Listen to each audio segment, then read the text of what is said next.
Daily Darbar நேயர்கள் அனைவருக்கும் வணக்கம். இதுவரை பல தொகுதிகளை நாம் பார்த்து விட்டோம். பாஜக ஆகட்டும், திமுக ஆகட்டும், அதிமுக ஆகட்டும், மாறி மாறி போட்டி போட்டுக் கொண்டு அந்த லேடர்ல ஏற முயற்சி செய்யறதை வந்து பாக்குறோம். இதுவரை நம்ம பார்த்ததுல மிகப்பெரிய லீடிங் இருக்க போறது திமுக தான். பல தொகுதிகளில் திமுக லீட் எடுக்க போகுது அப்படின்றத பார்த்திருக்கோம். பாஜக வெல்ல வாய்ப்பு இருக்கக்கூடிய தொகுதிகளையும் நாம் பார்த்திருக்கோம். இன்னொரு முக்கியமான அதிரடி திருப்பங்களுக்கு பெயர் போன ஒரு தொகுதி தான் இந்த முறை பார்க்க போகிறோம். வேலூர் தொகுதி. வேலூர் தொகுதியை பொறுத்த வரைக்கும் 2019ல தமிழ்நாட்டுல 39 பாண்டிச்சேரி 1 அப்படின்னு எலெக்ஷன் அனௌன்ஸ் பண்ணப்பட்டாலும் 38 தொகுதிகளுக்கு மட்டும்தான் தேர்தல் நடந்தது. வேலூரில் கட்டுக்கட்டாக பணம் சிக்கியது, பணப்பட்டுவாடா நடக்கிறது அப்படின்ற ஒரு குற்றச்சாட்டை முன்வைத்து அந்த எலெக்ஷனையே கேன்சல் பண்ணிட்டு மீண்டும் ஒரு எலெக்ஷன் நடத்தினாங்க. கிட்டத்தட்ட ஒரு பை எலெக்ஷன் மாதிரி தான் அந்த எலெக்ஷன் நடந்தது. அந்த எலெக்ஷனை பொறுத்த வரைக்கும் பாத்தீங்கன்னா திமுக சார்பில் வாரிசு அரசியலுக்கு பெயர் பெற்ற திமுக சார்பில் துரைமுருகன் அவர்களின் மகனான கதிரானந்த் அவர்கள் களமிறங்கினாரு. அதிமுக சார்பில் ஏசி சண்முகம், அப்போ அதிமுகவும் பாஜகவும் கூட்டணியாக இருந்தபோது இரட்டை இலை சின்னத்தில் ஏசி சண்முகம் அவர்கள் களமிறங்கினார். இருவருக்கும் இடையே ரொம்ப ரொம்ப நெக் டு நெக்கான காம்படிஷன் இருந்துச்சு. ஒரு பாராளுமன்ற தொகுதியில் வெறும் 8000 ஓட்டு டிஃபரன்ஸ் ஏசி சண்முகம் அவர்கள் தோற்றார். அதற்கான ஒரு முக்கிய காரணம்னு பாத்தீங்கன்னா அந்த போலிங் நடந்த அந்த நாள்ல தான் காஷ்மீர் சிறப்பு அந்தஸ்து நீக்கம் பற்றிய அறிவிப்பை உள்துறை அமைச்சர் அமித்ஷா அவர்கள் வெளியிட்டார்.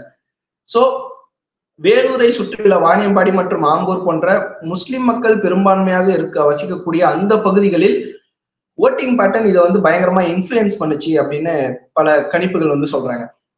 சோ இதற்கு எதிர்வினையாற்றும் வகையில் முஸ்லிம் மக்கள் வெளியே ஓட் போட ஆரம்பிச்ச போது அந்த ஓட்டிங்கோட டைனமிக்ஸே ஷிஃப்ட் ஆகி அது ஏசி சண்முகம் அவர்களுக்கு நெகட்டிவா மாறுச்சு அப்படின்றத பல பேர் கணிக்கிறாங்க. பட் இந்த முறை மீண்டும் கதிரானந்த் அவர்கள் திமுக சார்பாக, அதிமுக பாஜக பிளவுபட்டவுடன் ஏசி சண்முகம் அவர்கள் பாஜக பக்கம் நின்று இப்போது பாஜகவின் தாமரை சின்னத்தில் நிற்க போகிறார். அண்ட் அதிமுக சார்பாக பசுபதி அவர்கள் களமிறங்குகிறார்.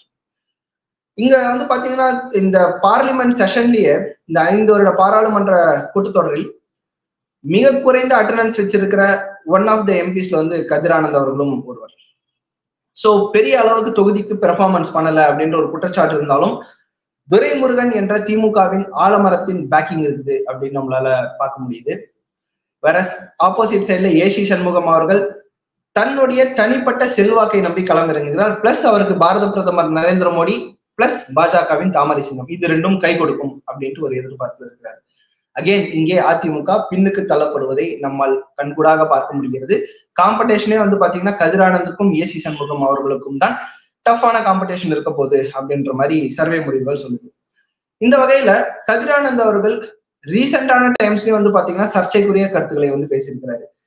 1000 ரூபாய் எல்லாருக்கும் வந்ததாலதான் பவுடரும் ஃபேர் அண்ட் லவ்லியும் போட்டு நீங்க பலன்னு இருக்கீங்களா அப்படின்னு பெண்களை பார்த்து அவர் பேசியது அங்க மிகப்பெரிய முகம் சுளிக்கும் விஷயமாக மாறி அது ஒரு நெகட்டிவான வைப்ரேஷனை தான் கிரியேட் பண்ணிருக்கு நம்மளால புரிஞ்சு கொள்ள முடியுது.